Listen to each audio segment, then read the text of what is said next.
So I've been asked, where does cardiovascular training, like running, cycling, sort of for a moderate amount of time, fit into a normal kind of body transformation and weight loss program?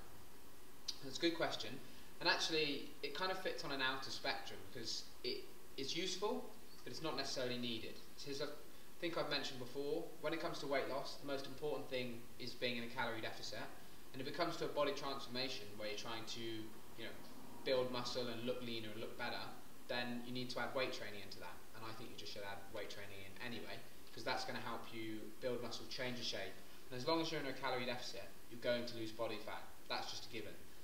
There's nothing really more to it.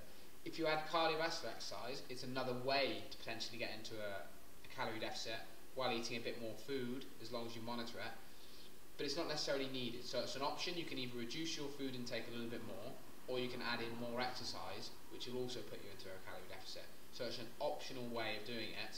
It's not essential for anything.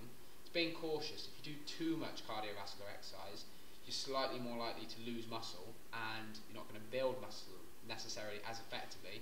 There's something called the interference effect.